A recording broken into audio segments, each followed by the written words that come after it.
ನಮಸ್ಕಾರ. ಮುಖ್ಯಾಂಶಗಳು.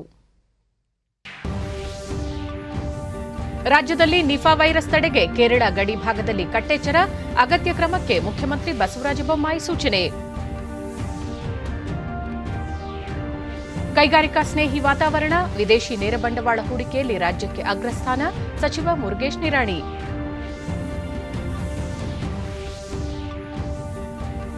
ಎರಡು 2022-23ನೇ ಸಾಲಿನ ಮಾರುಕಟ್ಟೆಯ ಹಿಂಗಾರು ಬೆಳೆಗಳ ಕನಿಷ್ಠ ಬೆಂಬಲ ಬೆಲೆ ಹೆಚ್ಚಳಕ್ಕೆ ಕೇಂದ್ರ ಸಚಿವ ಸಂಪುಟ ಸಮಿತಿ ಸಮ್ಮತಿ. ಟಿ20 ವಿಶ್ವಕಪ್ ಕ್ರಿಕೆಟ್, ವಿರಾಟ್ ಕೊಹ್ಲಿ ನೇತೃತ್ವದ 15 ಸದಸ್ಯರ ಭಾರತ ತಂಡ ಪ್ರಕಟ, ಆರ್ ಅಶ್ವಿನ್ಗೆ ಸ್ಥಾನ. ವಾರ್ತೆಗಳ ವಿವರ. 2 ದಿನಗಳ ಭೇಟಿಗಾಗಿ ದೆಹಲಿಗೆ ತೆರಳಿದ್ದ ಮುಖ್ಯಮಂತ್ರಿ ಬಸವರಾಜ ಬೊಮ್ಮಾಯಿ ಅವರು ತಡರಾತ್ರಿ ಬೆಂಗಳೂರಿಗೆ ಆಗಮಿಸಿದ್ದಾರೆ. ನಿನ್ನೆ ಅವರು ಹಲವು ಕೇಂದ್ರ ಸಚಿವರುಗಳನ್ನು ಭೇಟಿ ಮಾಡಿ ಸಮಾಲೋಚನೆ ನಡೆಸಿದರು.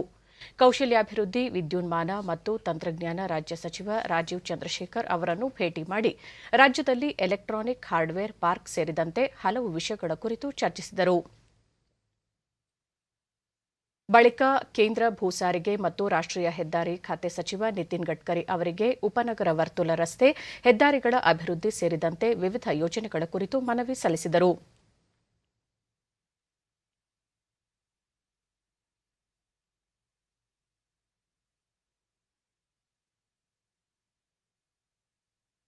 ಕೇಂದ್ರ ವಸತಿ ಮತ್ತು ನಗರ ವ್ಯವಹಾರಗಳ ಸಚಿವ ಹರ್ದೀಪ್ ಸಿಂಗ್ ಪುರಿ ಅವರನ್ನು ಭೇಟಿ ಮಾಡಿ ಮೆಟ್ರೋ ವಿಸ್ತರಣೆ ಹಾಗೂ ಮತ್ತಿತರ ಯೋಜನೆಗಳಿಗೆ ಬೇಡಿಕೆ ಸಲ್ಲಿಸಿದರು.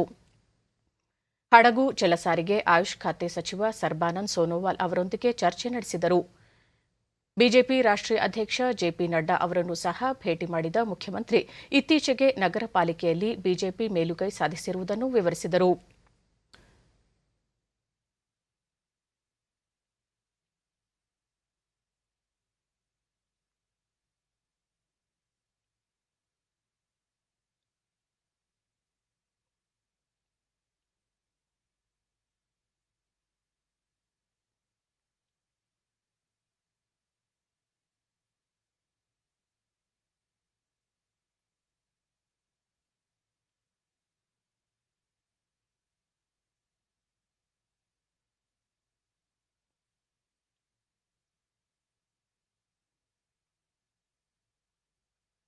ನಂತರ ಕರ್ನಾಟಕ ಭವನದ ನೂತನ ಕಟ್ಟಡದ ಕಾಮಗಾರಿ ಪರಿಶೀಲಿಸಿದರು.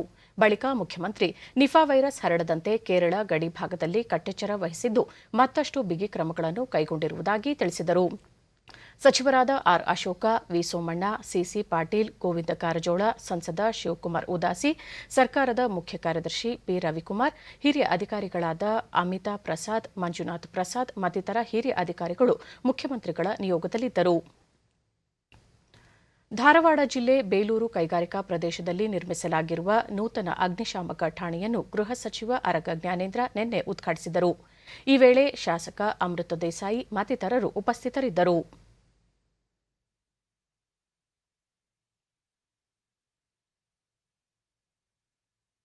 ಯಾವುದೇ ಸಂದರ್ಭದಲ್ಲಿ ಅಗ್ನಿ ಅನಾಹುತ, ಬೇರೆ ಬೇರೆ ಅನಾಹುತಗಳು ಏನೇ ನಡೀಬಹುದು. ಇಂಥ ಸಂದರ್ಭದಲ್ಲಿ ತಕ್ಷಣ ಧಾವಿಸಿ ಆಸ್ತಿ ಮತ್ತು ಪ್ರಾಣವನ್ನು ರಕ್ಷಣೆ ಮಾಡುವಂಥ ಹೊಣೆಗಾರಿಕೆಯನ್ನು ನಮ್ಮ ಅಗ್ನಿಶಾಮಕ ಠಾಣೆ ನಿರ್ವಹಿಸುತ್ತೆ. ಒಂದು ಹೊಸ ಪೊಲೀಸ್ ಸ್ಟೇಷನ್ ಮಾಡುವಾಗ ಬಳಿಕ ಸುದ್ದಿಗೋಷ್ಠಿಯಲ್ಲಿ ಅವರು ಪೊಲೀಸ್ ಇಲಾಖೆಯಲ್ಲಿ ಸಿಬ್ಬಂದಿ ಭರ್ತಿ ಹಾಗೂ ಜನಸ್ನೇಹಿ ಪೊಲೀಸ್ ವ್ಯವಸ್ಥೆ ನಿರ್ಮಾಣಕ್ಕೆ ಕ್ರಮ ಕೈಗೊಳ್ಳಲಾಗಿದೆ ಎಂದು ತಿಳಿಸಿದರು. ಕಳೆದ 4 ವರ್ಷಗಳ ಹಿಂದೆ ಸುಮಾರು 30,000ಕ್ಕೂ ಅಧಿಕ ಹುದ್ದೆಗಳು ಖಾಲಿ ಇದ್ದು, ತಮ್ಮ ಸರ್ಕಾರ ಅಧಿಕಾರಕ್ಕೆ ಬಂದ ನಂತರ ಹುದ್ದೆಗಳನ್ನು ಭರ್ತಿ ಮಾಡಲಾಗುತ್ತಿದೆ. ಪ್ರಸ್ತುತ 16,000 ಕಾನ್ಸ್ಟೇಬಲ್ ಹುದ್ದೆಗಳು ಖಾಲಿ ಇದ್ದು, ಅವುಗಳ ಪೈಕಿ 4,000 ಹುದ್ದೆಗಳ ನೇಮಕಾತಿ ಮಾಡಲಾಗುವುದು ಎಂದರು. ಪೊಲೀಸರಿಗೆ ವಸತಿ ವ್ಯವಸ್ಥೆ ಸೌಲಭ್ಯ ಕಲ್ಪಿಸಲು ಕ್ರಮ ಕೈಗೊಳ್ಳಲಾಗಿದೆ. ಈ ಉದ್ದೇಶಕ್ಕಾಗಿ ಪ್ರತಿ ವರ್ಷ ಬಜೆಟ್ನಲ್ಲಿ ಹಣ ಮೀಸಲಿಡಲಾಗುತ್ತಿದೆ. ಠಾಣೆಗಳನ್ನು ಉನ್ನತೀಕರಿಸಲಾಗುತ್ತಿದೆ ಎಂದು ಗೃಹ ಸಚಿವರು ತಿಳಿಸಿದರು. ಈ ಕಳೆದ 3 ವರ್ಷದಲ್ಲಿ ಈ ಇಲಾಖೆಗೆ ಕೊಟ್ಟಂತ ಗಮನ ಇದೆ. ಪೊಲೀಸ್ ಇಲಾಖೆ ಇರ್ಬೋದು, ಅಗ್ನಿಶಾಮಕ ಇಲಾಖೆ ಇರ್ಬೋದು, ಬಹಳ ವಿಶೇಷವಾದಂಥ ಗಮನ ಕೊಟ್ಟಿದ್ದೇವೆ. ಸಾವಿರಾರು ಕೋಟಿ ರೂಪಾಯಿಗಳನ್ನ ಹಣ ಕೊಟ್ಟು ಪೊಲೀಸರಿಗೆ ವಸತಿ, ಒಳ್ಳೆಯ ವಸತಿ ವ್ಯವಸ್ಥೆ. 112ಗೆ ಫೋನ್ ನೋಡಿದ್ರೆ ನೀವು ಠಾಣೆಗೆ ಹೋಗಿ ಪೊಲೀಸರನ್ನು ಹುಡುಕಿ ಕಂಪ್ಲೇಂಟ್ ಕೊಡೋದೇ ಬೇಡ. ಸುಮಾರು 25ರಿಂದ 30 ನಿಮಿಷದೊಳಗಾಗಿ ಘಟನೆ ನಡೆದಂಥ ಸ್ಥಳಕ್ಕೆ ಪೊಲೀಸರು ಬರ್ತಾರೆ.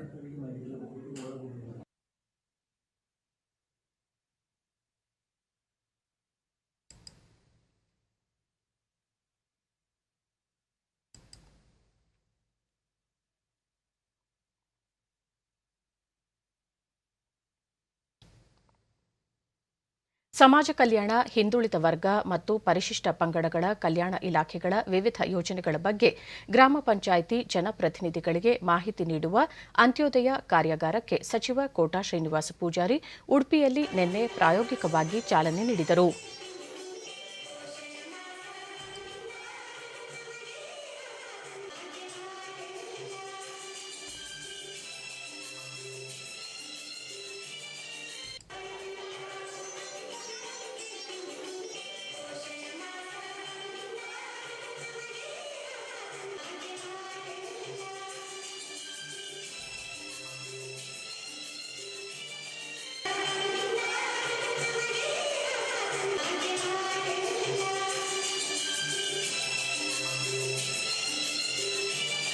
ಎಲ್ಲ ಇರಬೇಕು. ಯಾಕಂದ್ರೆ ಒಂದು ದಿನ ಅಷ್ಟು ತಿಂದಿಲ್ಲ ಅಂದ್ರೆ ಕಾಪಾಡುತ್ತೆ. ಹಾಗಾಗಿ ನಾವು ನಮ್ಮಲ್ಲೇ ಬೆಳೆಯುತ್ತ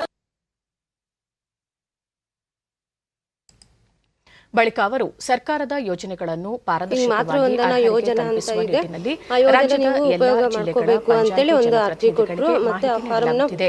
ಅನುದಾನದ ಪ್ರಯೋಜನವನ್ನು ಫಲಾನುಭವಿಗಳಿಗೆ ನೇರವಾಗಿ ತಲುಪಿಸುವುದು ಈ ಕಾರ್ಯಕ್ರಮದ ಮುಖ್ಯ ಉದ್ದೇಶವಾಗಿದೆ ಎಂದರು. ನಂತರ ಸಂವಾದದಲ್ಲಿ ಸಚಿವರು ಸ್ಥಳೀಯ ಮಟ್ಟದಲ್ಲಿ ಸವಲತ್ತು ದೊರೆಯದಿದ್ದಲ್ಲಿ ಜಿಲ್ಲಾ ಮಟ್ಟದಲ್ಲಿ ಮರು ನೋಂದಣಿಗೆ ಅವಕಾಶ ನೀಡಲು ಆದೇಶ ನೀಡಲಾಗುವುದು ಎಂದರು. ರಾಜ್ಯದ ವಿವಿಧೆಡೆಯಿಂದ ಆಗಮಿಸಿದ್ದ ಗ್ರಾಮ ಪಂಚಾಯಿತಿ ಜನಪ್ರತಿನಿಧಿಗಳು ಸಂವಾದದಲ್ಲಿ ಪಾಲ್ಗೊಂಡಿದ್ದರು. ಅನುಕೂಲ ಆಗುತ್ತೆ ಇದರೊಂದು ದುಡ್ಡು ಬಂದ್ರೆ. ಈಗ ನಾನು ಕಿಶೋರಿ ಅಂದರೆ 11 ವರ್ಷದಿಂದ 18 ವರ್ಷದ ಹೆಣ್ಣು ಮಕ್ಕಳಿಗೆ ನಾವು ಕಿಶೋರಿ ಅಂತ ಕರಿತೀವಿ. ಈ ಕಿಶೋರಿ ಅವರಿಗೆ ಏನೆಲ್ಲ ಬೆನಿಫಿಟ್ಸ್ ಇದೆ ವಿದೇಶಿ ನೇರ ಬಂಡವಾಳ ಹೂಡಿಕೆಯಲ್ಲಿ ದೇಶದ ಎಲ್ಲಾ ರಾಜ್ಯಗಳಿಗಿಂತಲೂ ಕರ್ನಾಟಕ ಮುಂಚೂಣಿಯಲ್ಲಿದೆ ಎಂದು ಬೃಹತ್ ಮತ್ತು ಮಧ್ಯಮ ಕೈಗಾರಿಕಾ ಸಚಿವ ಮುರುಗೇಶ್ ನಿರಾಣಿ ತಿಳಿಸಿದ್ದಾರೆ. ವಿಧಾನಸೌಧದಲ್ಲಿ ನಿನ್ನೆ ಸುದ್ದಿಗೋಷ್ಠಿಯಲ್ಲಿ ಅವರು ರಾಜ್ಯದಲ್ಲಿರುವ ಕೈಗಾರಿಕಾ ಸ್ನೇಹಿ ವಾತಾವರಣ, ವಿಶ್ವ ದರ್ಜೆಯ ಮೂಲ ಸೌಲಭ್ಯ ಹಾಗೂ ಮಾನವ ಸಂಪನ್ಮೂಲದ ಪರಿಣಾಮ ಏಪ್ರಿಲ್ ಮತ್ತು ಜೂನ್ ತಿಂಗಳ ತ್ರೈಮಾಸಿಕ ಅವಧಿಯಲ್ಲಿ ಮಹಾರಾಷ್ಟ್ರ ಹಾಗೂ ಗುಜರಾತ್ ರಾಜ್ಯಗಳಿಗಿಂತಲೂ ಕರ್ನಾಟಕದಲ್ಲಿ ಹೆಚ್ಚಿನ ಹೂಡಿಕೆಯಾಗಿದೆ ಎಂದು ಹೇಳಿದರು. ಕರ್ನಾಟಕ ಉದ್ಯೋಗ ಮಿತ್ರ ದೇಶದ ಅಗ್ರಮಾನ್ಯ ಹೂಡಿಕೆ ಪ್ರಚಾರದ ಸಂಸ್ಥೆಯಾಗಿ ಹೊರಹೊಮ್ಮಿದೆ. 20 ರಾಜ್ಯಗಳ ಕೈಗಾರಿಕಾ ಪ್ರಚಾರ ಸಂಸ್ಥೆಗಳ ಮೌಲ್ಯಮಾಪನದಲ್ಲಿ ಉದ್ಯೋಗ ಮಿತ್ರ 4 ವಿಭಾಗಗಳಲ್ಲಿ ಪೂರ್ಣ ಪ್ರಮಾಣದ ಅಂಕ ಗಳಿಸಿದೆ ಎಂದು ಹೇಳಿದರು.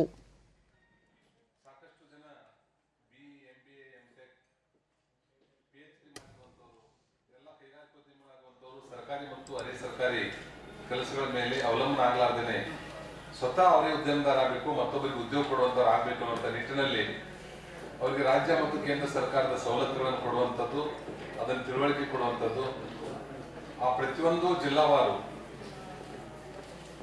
ಅಲ್ಲಿ ಮೂಲಭೂತ ಸೌಕರ್ಯಗಳು ಮತ್ತು ಅಲ್ಲಿ ಯಾವ್ಯಾವ ರಾ ಮಟೀರಿಯಲ್ಸ್ ಇರ್ತದೆ ಅದಕ್ಕೆ ಯಾವ ರೀತಿ ವ್ಯಾಲ್ಯೂಯೇಷನ್ ಮಾಡಬೇಕು ಅನ್ನುವಂಥದ್ದು, ಮಾರ್ಕೆಟಿಂಗ್ ವ್ಯವಸ್ಥೆ, ಮಲ್ಟಿನ್ಯಾಷನಲ್ ಕಂಪನಿ ಮತ್ತು ಮೆಗಾ ಪ್ರಾಜೆಕ್ಟ್ ಬಂದಿರುವಂತದಕ್ಕೆ ಎಕ್ಸಿಲರಿ ಯೂನಿಟ್ಗಳನ್ನ ಸಣ್ಣ ಸಣ್ಣ ಉದ್ಯಮದಾರರನ್ನ ಜೋಡಿಸಿಕೊಡುವಂತ ಕಡೆ ಕೆಲಸ ಮತ್ತು ಸ್ಕಿಲ್ಡ್ ಎಂಪ್ಲಾಯ್ಮೆಂಟ್ಗಳಿಗೆ ಅವರಿಗೆ ಟ್ರೈನಿಂಗ್ ಕೊಟ್ಟು ಅನ್ಸ್ಕಿಲ್ಡ್ ಇದ್ದವ್ರನ್ನ ಸ್ಕಿಲ್ ಮಾಡುವಂತದ್ರ ಕಡೆ ಗಮನ ಹರಿಸುವಂಥದ್ದು,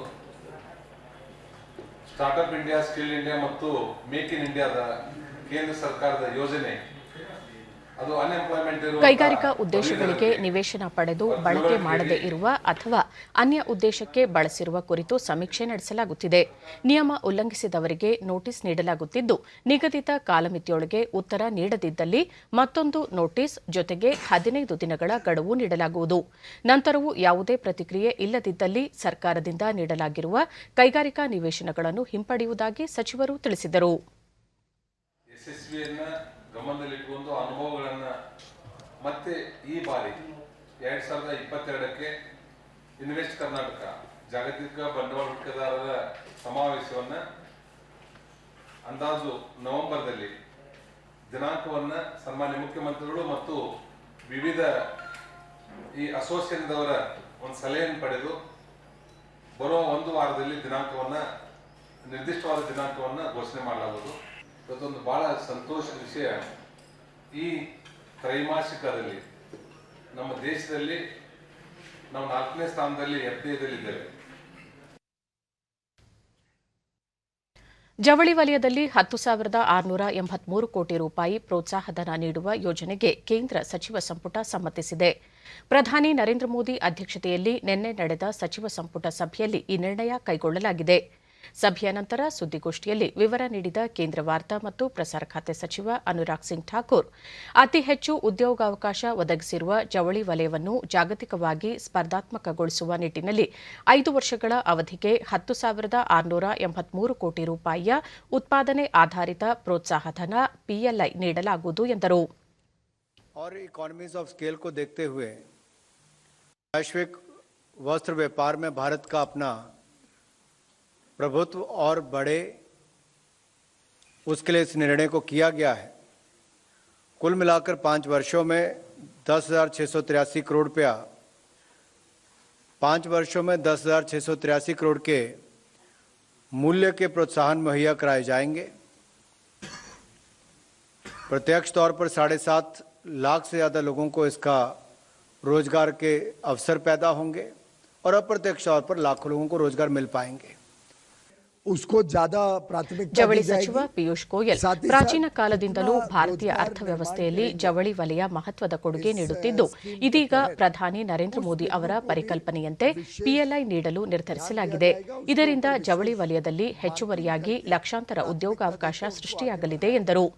ಹಿಂಗಾರು ಹಂಗಾಮಿನ 2022-23ನೇ ಸಾಲಿನ ಮಾರುಕಟ್ಟೆ ಋತುವಿನ ಕೃಷಿ ಉತ್ಪನ್ನಗಳ ಕನಿಷ್ಠ ಬೆಂಬಲ ಬೆಲೆ MSP ಹೆಚ್ಚಳಕ್ಕೆ ಸಚಿವ ಸಂಪುಟ ಒಪ್ಪಿಗೆ ನೀಡಿದೆ.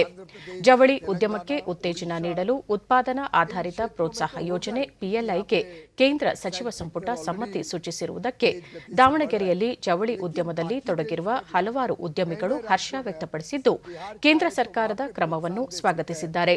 ಈ ಮೂಲಕ PLIನಿಂದ ರಾಜ್ಯದಲ್ಲಿ ಲಕ್ಷಾಂತರ ಉದ್ಯೋಗಗಳು ಸೃಷ್ಟಿಯಾಗುವ ನಿರೀಕ್ಷೆ ವ್ಯಕ್ತವಾಗಿದೆ. इसका लाभ अलग अलग क्षेत्र में पहुंचे. एक प्रकार से गत वर्षों में माननीय प्रधानमंत्री जी के नेतृत्व में जो अलग अलग निर्णय लिए गए, फिर वो चाहे रॉ मटेरियल अवेलेबिलिटी सही दाम पे एक्सपोर्टर्स को मिले, टेक्सटाइल सेक्टर को मिले, रॉटेप और ROSCTL जैसी स्कीम्स जिसके तहत जो भी एम्बेडेड टैक्सेस हैं, टैक्सेस, ड्यूटीज, लेवीज, उन सब का रिफंड मिले इन WTO कंप्लायंट मैनर. वो पैसा निवेशकों, जो लोग निर्यात करते हैं उनको वापस मिला जाए और लेवल प्लेइंग फील्ड हो उनका जब वो अंतर्राष्ट्रीय बाजार में अपना व्यापार करने जाते हैं. ऐसी अन्य अन्य स्कीम्स को जब साथ में जोड़ के पिरो के देखते हैं तो वस्त्र क्षेत्र के लिए जितने कदम मोदी सरकार ने उठाए हैं, शायद ही पहले कभी इतने सारे कदम उठाए गए हों.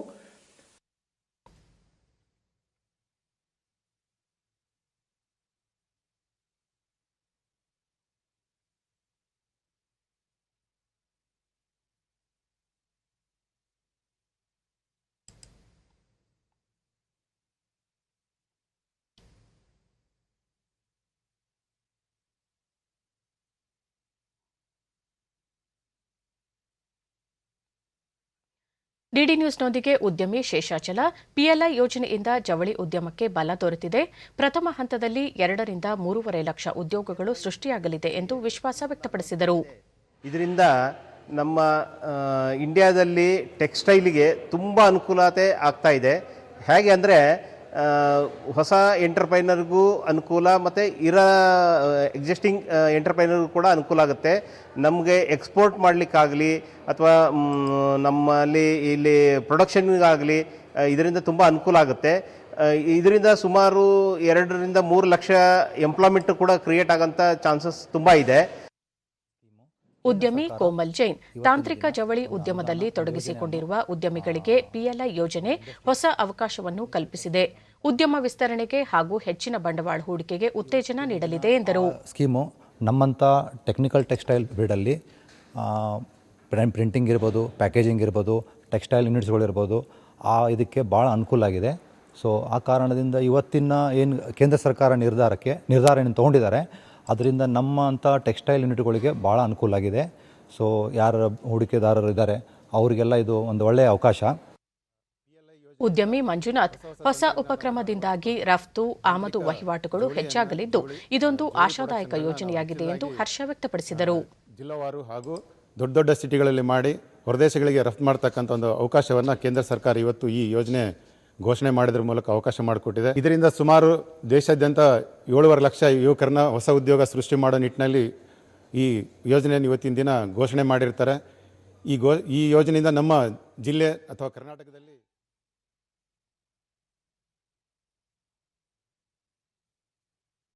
ಭಾರತ 2021ರ ಬ್ರಿಕ್ಸ್ ರಾಷ್ಟ್ರಗಳ ಅಧ್ಯಕ್ಷತೆ ವಹಿಸಿರುವ ಭಾಗವಾಗಿ ಪ್ರಧಾನಿ ನರೇಂದ್ರ ಮೋದಿ ಅವರು ಇಂದು ವರ್ಚುವಲ್ ಮಾದರಿಯಲ್ಲಿ ನಡೆಯಲಿರುವ 13ನೇ ಬ್ರಿಕ್ಸ್ ರಾಷ್ಟ್ರಗಳ ಶೃಂಗಸಭೆಯ ಅಧ್ಯಕ್ಷತೆ ವಹಿಸಲಿದ್ದಾರೆ. ಈ ಸಭೆಯಲ್ಲಿ ಬ್ರೆಜಿಲ್ ಅಧ್ಯಕ್ಷ ಜೈರ್ ಬೋಲ್ಸೊನಾರೋ, ರಷ್ಯಾ ಅಧ್ಯಕ್ಷ ವ್ಲಾಡಿಮಿರ್ ಪುಟಿನ್, ಚೀನಾ ಅಧ್ಯಕ್ಷ ಕ್ಸಿ ಜಿನ್ಪಿಂಗ್ ಹಾಗೂ ದಕ್ಷಿಣ ಆಫ್ರಿಕಾ ಅಧ್ಯಕ್ಷ ಸಿರಿಲ್ ರಾಂಪೋಸಾ ಪಾಲ್ಗೊಳ್ಳಲಿದ್ದಾರೆ. ಭಾರತದ ರಾಷ್ಟ್ರೀಯ ಭದ್ರತಾ ಸಲಹೆಗಾರ Ajit Doval, new development bank ಅಧ್ಯಕ್ಷ ಮಾರ್ಕೋಸ್ ಟ್ರಾಯ್ಜೋ, ಬ್ರಿಕ್ಸ್ ಉದ್ಯಮ ಮಂಡಳಿ ಅಧ್ಯಕ್ಷ ಓಂಕಾರ್ ಕನ್ವರ್, ಬ್ರಿಕ್ಸ್ ಮಹಿಳಾ ಉದ್ಯಮ ಮೈತ್ರಿ ಅಧ್ಯಕ್ಷೆ ಸಂಗೀತಾ ರೆಡ್ಡಿ ಶೃಂಗಸಭೆಯಲ್ಲಿ ಪ್ರಸಕ್ತ ಸಾಲಿನ ಪ್ರಗತಿಯ ವಿವರಗಳನ್ನು ಮಂಡಿಸಲಿದ್ದಾರೆ. ಪ್ರಧಾನಿ ನರೇಂದ್ರ ಮೋದಿ ಅವರು 2ನೇ ಬಾರಿ ಬ್ರಿಕ್ಸ್ ಶೃಂಗಸಭೆಯ ಅಧ್ಯಕ್ಷತೆ ವಹಿಸುತ್ತಿದ್ದಾರೆ. ಇದಕ್ಕೂ ಮುನ್ನ 2016ರಲ್ಲಿ ಗೋವಾದಲ್ಲಿ ನಡೆದ ಶೃಂಗಸಭೆಯಲ್ಲಿ ಅಧ್ಯಕ್ಷತೆ ವಹಿಸಿದ್ದರು.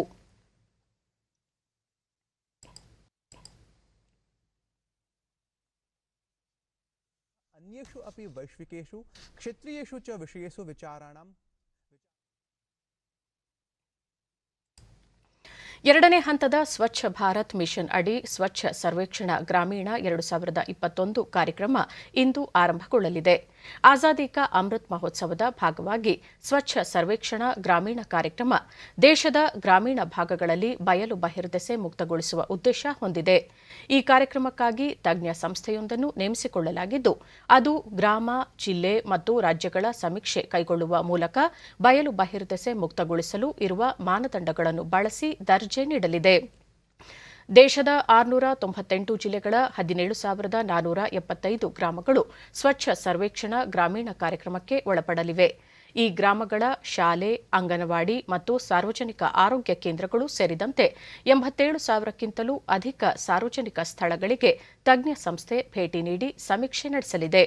ಸುಮಾರು 1,74,000 ಕುಟುಂಬಗಳ ಸಂದರ್ಶನ ನಡೆಸಿ ಸ್ವಚ್ಛ ಭಾರತ್ ಅಭಿಯಾನದ ಸಾಧಕ ಬಾಧಕಗಳ ಕುರಿತು ಮಾಹಿತಿ ಕಲೆ ಹಾಕಲಿದೆ. ಅಲ್ಲದೆ ನೈರ್ಮಲೀಕರಣ ಕುರಿತು ನಗರ, ಪಟ್ಟಣವಾಸಿಗಳ ಅನಿಸಿಕೆ, ಅಭಿಪ್ರಾಯಗಳನ್ನು ಸಂಗ್ರಹಿಸಲು ಆನ್ಲೈನ್ ಆಪ್ ಅಭಿವೃದ್ಧಿಪಡಿಸಲಾಗಿದೆ.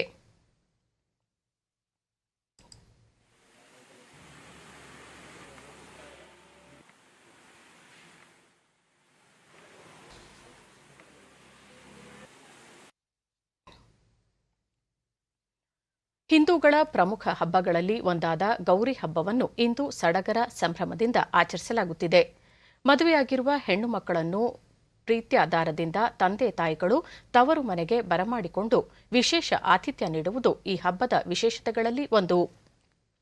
ಜೇಡಿ ಮಣ್ಣಿನಿಂದ ತಯಾರಿಸಿದ ಗೌರಿ ವಿಗ್ರಹವನ್ನು ಮನೆ ಮನೆಗಳಲ್ಲಿ ಪೂಜಿಸಲಾಗುತ್ತದೆ. ಈ ಹಬ್ಬದಲ್ಲಿ ಸುಮಂಗಲಿಯರು ಪರಸ್ಪರ ಬಾಗಿನವನ್ನು ಹಂಚಿಕೊಳ್ಳುತ್ತಾರೆ.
ನಾಳೆ ಗಣೇಶ ಚತುರ್ಥಿಯನ್ನು ಎಲ್ಲೆಡೆ ಆಚರಿಸಲಾಗುತ್ತದೆ.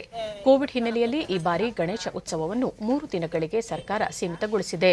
ಗೌರಿ ಹಬ್ಬದ ಹಿನ್ನೆಲೆಯಲ್ಲಿ ಮೈಸೂರಿನಲ್ಲಿ ಬಿದಿರಿನ ಮೊರಕ್ಕೆ ಬೇಡಿಕೆ ಹೆಚ್ಚಾಗಿದೆ. ಸಾಂಸ್ಕೃತಿಕ ನಗರಿ ಮೈಸೂರಿನ 101 ಗಣಪತಿ ದೇವಸ್ಥಾನದ ವೃತ್ತದಲ್ಲಿ ಬಿದಿರಿನಿಂದ ತಯಾರಿಸುವ ಗೌರಿ ಮೊರಕ್ಕೆ ಹೆಚ್ಚಿನ ಬೇಡಿಕೆ ಬಂದಿದೆ. ಮೈಸೂರು ಮತ್ತು ಸುತ್ತಮುತ್ತಲ ಭಾಗದ ಜನರು ಮೊರಗಳನ್ನು ಕೊಳ್ಳಲು ಮುಂದಾಗಿದ್ದರು. ಡಿಡಿ ನ್ಯೂಸ್ನೊಂದಿಗೆ ಮೊರ ತಯಾರಕರಾದ ಪಾರ್ವತಿ, ಶುಭ ಸಮೃದ್ಧಿಯ ಸಂಕೇತವಾಗಿ ಗೌರಿ ಗಣೇಶ ಹಬ್ಬದಲ್ಲಿ ಹೆಣ್ಣು ಮಕ್ಕಳಿಗೆ ಮೊರದ ಬಾಗಿನ ಕೊಡುವುದು ವಾಡಿಕೆಯಾಗಿದೆ ಎಂದರು. ಪುಟ್ಟರಾಜಮ್ಮ, ಸುಮಾರು 50 ವರ್ಷಗಳಿಂದ ಮೊರಗಳನ್ನು ತಯಾರಿಸುತ್ತಿದ್ದೇವೆ. ಈ ಬಾರಿ ಕೊರೋನಾದಿಂದ ವ್ಯಾಪಾರ ತುಂಬಾ ಕಡಿಮೆ ಇದೆ ಎಂದು ಹೇಳಿದರು. ಈ ವರ್ಷ 150 ರೂಪಾಯಿ ಮೊರ ಬರ್ತಾ ಇದ್ವಿ. ಈ ವರ್ಷ ಲಾಭ ಚೆನ್ನಾಗಿದೆ. ಬೊಂಬುಗಳ ಸಿಗ್ತಾ ಇಲ್ಲ ನಮ್ಗೆ. ಸಿದ್ದಪ್ಪ, ಮೊರ ತಯಾರಿಕೆಯನ್ನು ನಂಬಿ ಹಲವಾರು ಕುಟುಂಬಗಳು ಜೀವನ ಸಾಗಿಸುತ್ತಿದ್ದು, ಪ್ಲಾಸ್ಟಿಕ್ ಮೊರಗಳನ್ನು ಸರ್ಕಾರ ನಿಷೇಧ ಮಾಡಿದರೆ ತಮಗೆ ಅನುಕೂಲವಾಗಲಿದೆ ಎಂದರು. 3-4 ದಿನದಿಂದ ಜನ ಬರ್ತಾ ಇದ್ದಾರೆ. ಮೊದಲೆಲ್ಲ ಬರ್ತಾ ಇರಲಿಲ್ಲ. 3-4 ದಿನದ ವ್ಯಾಪಾರ ಸ್ವಲ್ಪ ಚೆನ್ನಾಗಿ ಆಗ್ತಾ ಇತ್ತು. ಹೋದ್ಸಲಿಗಿಂತ ಈ ವರ್ಷನೇ ಪರವಾಗಿಲ್ಲ, ಸ್ವಲ್ಪ ವ್ಯಾಪಾರ ಸ್ವಲ್ಪ ಕಡಿಮೆ ಇತ್ತು. ಲಾಕ್ಡೌನ್ ಆಗಿದ್ದರೆ ಹೋದತ್ತ ಇಷ್ಟೊಂದು ಅವಕಾಶ ಕೊಟ್ಟಿರ್ಲಿಲ್ಲ. ಈ ಸಲ ಸ್ವಲ್ಪ ಪರ್ಮಿಷನ್ ಕೊಟ್ಟಾರೆ ಲಾಕ್ಡೌನ್ ಆಗ್ತದೆ. ಈ ಸಲ ಸ್ವಲ್ಪ ಪರವಾಗಿ ವ್ಯಾಪಾರ ಚೆನ್ನಾಗಿರುತ್ತೆ. ಗ್ರಾಹಕರಾದ ನಾಗಮಣಿ, ಮೊರ ಬಾಗಿನ ಕೊಡುವುದು ವಾಡಿಕೆಯಾಗಿದ್ದು ಅದರಂತೆ ಮೊರಗಳನ್ನು ಕೊಳ್ಳಲು ಬಂದಿರುವುದಾಗಿ ತಿಳಿಸಿದರು. ಹಿರಿಯ ನಮಸ್ಕಾರ ಮಾಡುವುದು ಮನೆ ಬರ್ತವೆ. ಹಾಗಾಗಿ ಪ್ರತಿ ವರ್ಷ ನಾವು ತಿಳಿಸಿ ಹೇಳಬೇಕು ಇದ್ರ ಮಹತ್ವ ಏನು. ಮತ್ತೋರ್ವ ಗ್ರಾಹಕರಾದ ವೀಣಾ, ತಾವು ತುಂಬಾ ವರ್ಷಗಳಿಂದ ಮೈಸೂರಿಗೆ ಬಂದು ಮೊರಗಳನ್ನು ಕೊಂಡು ಹೋಗುತ್ತಿದ್ದೇವೆ ಎಂದು ಹೇಳಿದರು. ನಡ್ಕೊಂಡು ಬರ್ತಿರೋದ್ರಿಂದ ನಾವು ಇದನ್ನು ಮುಂದುವರಿಸ್ಕೊಂಡು ಹೋಗ್ತಾ ಇದ್ದೀವಿ. ಗೌರಿ ಹಬ್ಬದ ಪ್ರಯುಕ್ತ ವ್ಯಾಪಾರ ಯುಎಇನಲ್ಲಿ ಅಕ್ಟೋಬರ್ 17ರಿಂದ ಆರಂಭವಾಗಲಿರುವ ಟಿ20 ವಿಶ್ವಕಪ್ ಕ್ರಿಕೆಟ್ ಟೂರ್ನಿಗೆ ಭಾರತೀಯ ಕ್ರಿಕೆಟ್ ನಿಯಂತ್ರಣ ಮಂಡಳಿ ಬಿಸಿಸಿಐ ವಿರಾಟ್ ಕೊಹ್ಲಿ ಸಾರಥ್ಯದ 15 ಸದಸ್ಯರ ತಂಡವನ್ನು ನಿನ್ನೆ ಪ್ರಕಟಿಸಿದೆ. ಬಿಸಿಸಿಐ ಅಧ್ಯಕ್ಷ ಸೌರವ್ ಗಂಗೂಲಿ, ಮಂಡಳಿ ಕಾರ್ಯದರ್ಶಿ ಜೈ ಶಾ, ರಾಷ್ಟ್ರೀಯ ಆಯ್ಕೆ ಸಮಿತಿ ಅಧ್ಯಕ್ಷ ಚೇತನ್ ಶರ್ಮಾ ಅವರನ್ನೊಳಗೊಂಡ ಸಭೆಯಲ್ಲಿ ತಂಡವನ್ನು ಪ್ರಕಟಿಸಲಾಗಿದೆ. 2017ರ ನಂತರ ಹಿರಿಯ ಆಫ್ ಸ್ಪಿನ್ನರ್ ರವಿಚಂದ್ರನ್ ಅಶ್ವಿನ್ ಅವರಿಗೆ ಸೀಮಿತ ಓವರ್ಗಳ ತಂಡದಲ್ಲಿ ಸ್ಥಾನ ಕಲ್ಪಿಸಲಾಗಿದೆ. ಈ ಮಧ್ಯೆ ಮಾಜಿ ನಾಯಕ ಮಹೇಂದ್ರ ಸಿಂಗ್ ಧೋನಿ ಅವರನ್ನು ತಂಡದ ಸಲಹೆಗಾರರನ್ನಾಗಿ ಆಯ್ಕೆ ಮಾಡಲಾಗಿದೆ. ತಂಡದ ವಿವರ ಇಂತಿದೆ. ವಿರಾಟ್ ಕೊಹ್ಲಿ, ರೋಹಿತ್ ಶರ್ಮಾ, ಕೆಎಲ್ ರಾಹುಲ್, ಸೂರ್ಯಕುಮಾರ್ ಯಾದವ್, ರಿಷಬ್ ಪಂತ್, ಈಶಾನ್ ಕಿಶನ್, ಹಾರ್ದಿಕ್ ಪಾಂಡ್ಯ, ರವೀಂದ್ರ ಜಡೇಜಾ, ರಾಹುಲ್ ಚಾಹರ್, ರವಿಚಂದ್ರನ್ ಅಶ್ವಿನ್, ಅಕ್ಷಯ್ ಪಟೇಲ್, ವರುಣ್ ಚಕ್ರವರ್ತಿ, ಜಸ್ಪ್ರೀತ್ ಬುಮ್ರಾ, ಭುವನೇಶ್ವರ್ ಕುಮಾರ್, ಮೊಹಮ್ಮದ್ ಶಮಿ ತಂಡದಲ್ಲಿರುವ ಸದಸ್ಯರಾಗಿದ್ದಾರೆ. ಈಗ ಇಂದಿನ ಪತ್ರಿಕೆಗಳ ಎಣ್ಕುನೋಟ. ರೈತರಿಗೆ ಬಂಪರ್, ಕಬ್ಬಿಗೆ 290 ರೂಪಾಯಿ ಹೆಚ್ಚಳ, ಹಿಂಗಾರು ಬೆಳೆಗಳ ಬೆಂಬಲ ಬೆಲೆ ಏರಿಕೆ. ಮುಂಗಾರು ಅಧಿವೇಶನಕ್ಕೆ ಸಕಲ ಸಿದ್ಧತೆ, 13ರಿಂದ 24ರವರೆಗೆ ನಿಗದಿ, 18 ಮಸೂದೆಗಳ ಜೊತೆಗೆ ತಡೆಹಿಡಿದ 4 ವಿಧೇಯಕ ಮಂಡನೆ. ರಾಷ್ಟ್ರೀಯ ರಕ್ಷಣಾ ಅಕಾಡೆಮಿ ಮಹಿಳೆಯರ ಪ್ರವೇಶಕ್ಕೆ ಕೇಂದ್ರ ಒಪ್ಪಿಗೆ.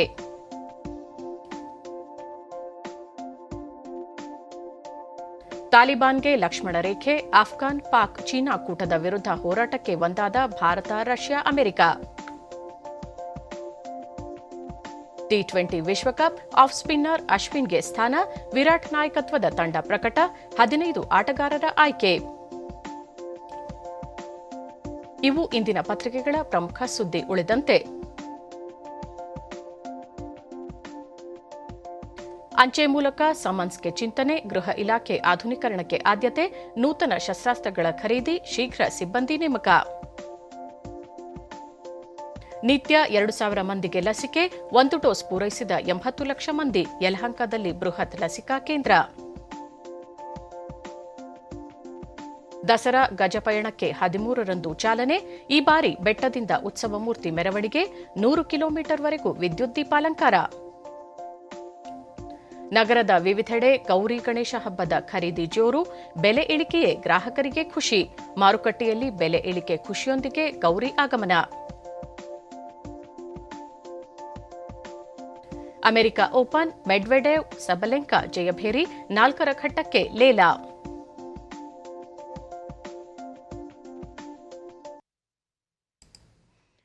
ಕೊನೆಯಲ್ಲಿ ಮತ್ತೊಮ್ಮೆ ಮುಖ್ಯಾಂಶಗಳು. ರಾಜ್ಯದಲ್ಲಿ ನಿಫಾ ವೈರಸ್ ತಡೆಗೆ ಕೇರಳ ಗಡಿ ಭಾಗದಲ್ಲಿ ಕಟ್ಟೆಚ್ಚರ, ಅಗತ್ಯ ಕ್ರಮಕ್ಕೆ ಮುಖ್ಯಮಂತ್ರಿ ಬಸವರಾಜ ಬೊಮ್ಮಾಯಿ ಸೂಚನೆ. ಕೈಗಾರಿಕಾ ಸ್ನೇಹಿ ವಾತಾವರಣ, ವಿದೇಶಿ ನೇರ ಬಂಡವಾಳ ಹೂಡಿಕೆಯಲ್ಲಿ ರಾಜ್ಯಕ್ಕೆ ಅಗ್ರಸ್ಥಾನ, ಸಚಿವ ಮುರುಗೇಶ್ ನಿರಾಣಿ.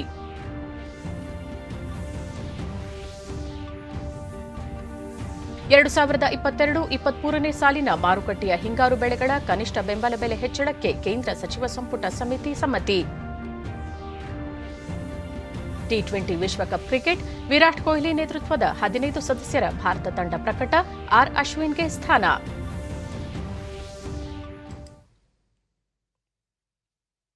ನಮ್ಮ ವಾರ್ತಾ ಪ್ರಸಾರವನ್ನು ನೀವು ಡಿಡಿ ಚಂದನ ನ್ಯೂಸ್ ಯೂಟ್ಯೂಬ್ ಚಾನೆಲ್ನಲ್ಲೂ ವೀಕ್ಷಿಸಬಹುದು.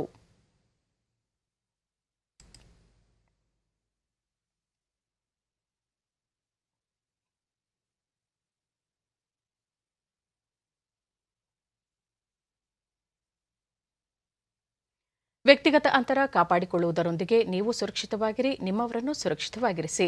ನೈರ್ಮಲ್ಯಕ್ಕೆ ಆದ್ಯತೆ ನೀಡುವುದರ ಜೊತೆಗೆ ಕೋವಿಡ್-19 ಮಾರ್ಗಸೂಚಿಗಳನ್ನು ತಪ್ಪದೇ ಪಾಲಿಸಿ. ನಮ್ಮ ಮುಂದಿನ ವಾರ್ತಾ ಪ್ರಸಾರ ಬೆಳಗ್ಗೆ 11 ಗಂಟೆಗೆ. ನಮಸ್ಕಾರ.